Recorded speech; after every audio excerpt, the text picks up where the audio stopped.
Hey, what's good, YouTube? Today we're gonna be react to what the fuck happened to hip hop album covers. But let's get into the reaction. There really don't be that much creativity to album covers nowadays. Rolling on the side of your street. Is this what you want, black women? Is this what you want? Is this how you want to be respected? This is how you want to look? This is how you want to be portrayed? Stand up to this bull. I'm from Philly. I actually should support Meek Mill. This is disgusting bull. Is this art? It's been said that when it comes to first impressions, presentation is everything. Across movie trailers to snippets of leaked tracks, we often make up our minds long before the finished product ever reaches us. That is true. When it comes to the long and storied tradition of the hip-hop album, the same rules apply. But in the recent past, particularly during the dawn of the streaming era, more and more rappers have seemed to start phoning it in with their album artwork. Either there'll be a moody-looking black and white shot of the artist, another similarly minimal shot of themselves, or a cartoonish depiction of them a la Pooh Shiesty, 6ix9ine, and others. As a result, album covers are no longer receiving the emphasis that they've not only traditionally received, but rightfully deserve. Let's not forget, a great album cover can be crucial to your legacy and elevate your artistry to an entirely new stature. From Tyler, the Creator's ability to capture a record's tone with a cover, to A$AP Rocky's stunning creative suites, and the alternative reality of Travis Scott's Astroworld, there are most certainly artists that will still invest time and money into the creation of something eye-catching and memorable. And when you consider how much those famous covers live on in the form of merch, wall art, and everywhere in between, it's a no-brainer. For an example of an artist getting it right, look no further than photographer Jeff Jenks' reflection on creating the cover art of the instantly iconic Mad Villain. From the Afrocentric woman that adorned A Tribe Called Quest's covers becoming an iconic symbol, to Nas's 7-year-old face hovering over the New York City skyline, these images have become synonymous with a place and time. Likewise, the sleeve for Wu-Tang Clan's Enter the 36 Chambers became such an integral part of hip-hop that the abandoned church in which it was shot is now a minimum of $5,000 to rent.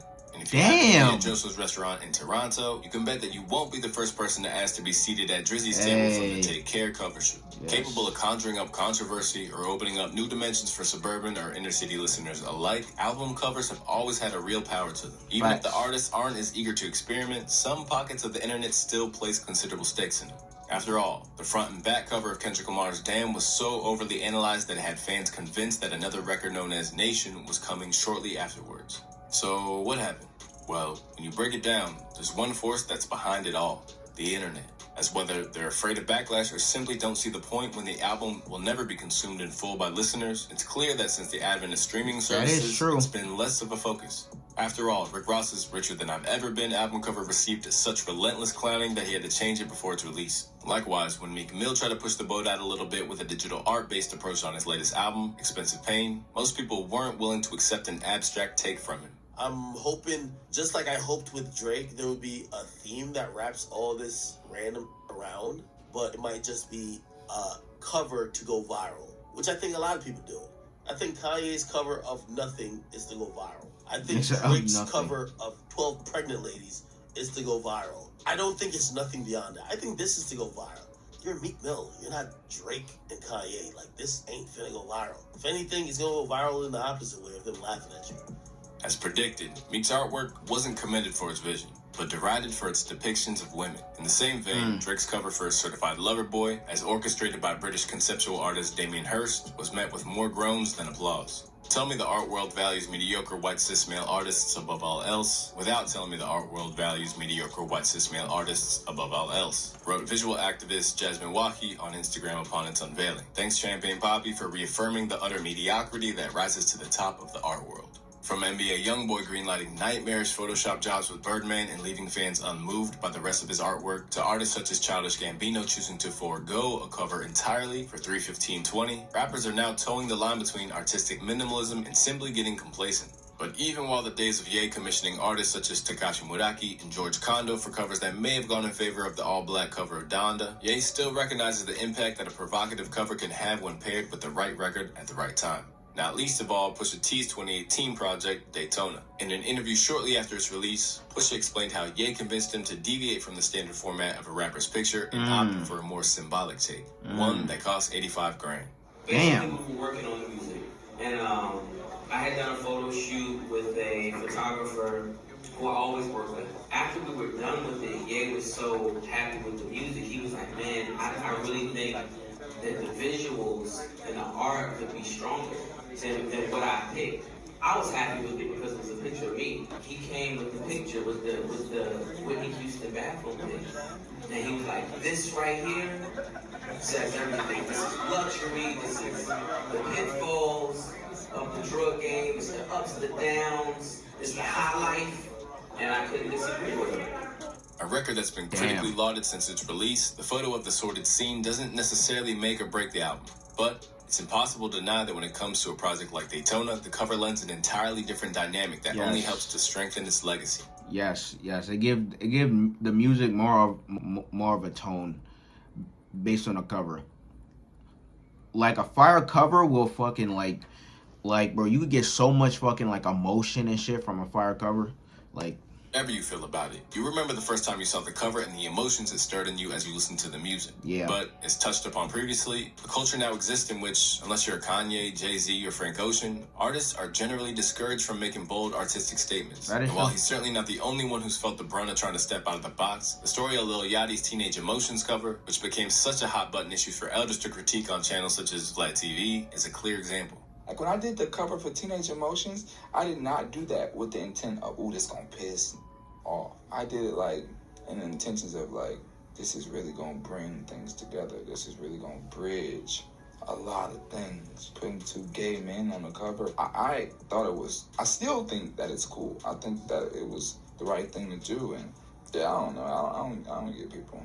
Nobody even got the message. It was honestly just like, I mean, the youth got it. But just as you could be derided for doing too much, you can also catch plenty of flack for not doing enough. For evidence of this, look no further than the late Virgil Abloh's cover art for Pop Smoke's posthumous album, Shoot for the Stars, Aim for the Moon. After the design was unveiled, fans were quick to clown it. And rather than ignore it, some of those involved in the process realized that with the power that the album cover still holds, it could be detrimental to the rollout of a project. Hey Virgil, we need new album art. They ain't gonna go for this bull.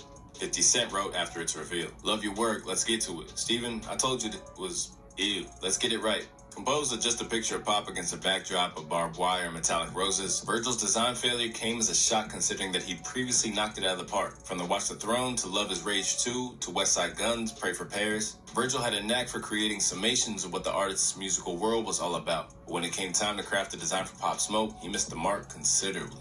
But even when a new design was finalized, fans remained dissatisfied. This, in a nutshell, depicts the stock that fans put into an artist's album cover. As when they nail it, there's every chance that it'll be etched onto their walls, worn on their chests, or even tattooed on their skin. And although artists may fear the wrath of the internet, they should bear in mind that when it comes to crafting an iconic album cover, there's no set formula. And when you look back upon the past, even some truly terrible album covers are legendary in their own right. Based in Houston, Texas, Pen and Pixel spearheaded a style that became iconic and essentially defined the look of Southern hip-hop in the late 90s to early 2000s. Led by lead designer Sean Brock, these covers, which were commissioned by everyone from Master P to Juvenile, may have been crude in execution, but they were certainly never boring. But more importantly, they were all crafted to the specification of each individual artist, no matter how wild their vision was. I guess it was always the challenge is we would have our clients come into us and they'd have these imaginations that would be only unbridled by knowing what we could do for them. We had 5 artists on staff at Pen and Pixel that could do custom covers. And they would sit down with the client and they'd sketch right there. And they would come in sometimes with their own concepts, which were so outlandish, but it was a challenge to do it. First, I would like to thank Pen and Pixel for the covers, because, you know, they got all kinds of strange covers. When you see them, you can't help but pick it up. It's the hype right now, you know? Having recently returned from retirement to design 21 Savage and Metro Boomin's Savage Mode 2, the legacy of these gaudy images and the affection that people have for them proves that in the production of the album covers, modern rappers are worried about the wrong things. So while many aspects of the past naturally faded away, the album cover is an institution across all forms of music. And now, rappers have the responsibility to try and carry on the tradition, as even after they're gone, it's these images, along with their output, that will remain. Facts. But people now, like artists now really don't care much about that cover, to be honest. Like, bro, they just be throwing some shit together and fucking just give people the music. He got a point where it comes to, like, you know, people not appreciating the music. So it's like, bro, people people nowadays got such a fucking short attention span. Is fucking like they just gonna listen to like the new songs for like what, a week or two. They're gonna be like, oh shit, we need something new, and not really like, you know, digest the music and fucking like, you know, consume the music. People be so quick to be on to the new thing. So yeah, I don't blame the artist for the, like, you know, stop giving a fuck about their fucking covers and shit. But he also got a point where it's like a fire cover could definitely help your fucking legacy. Could definitely help your fucking legacy for sure. But you know, like, comment, subscribe, suggest anything else to react to. Down below in the comments. But check it out in the next one.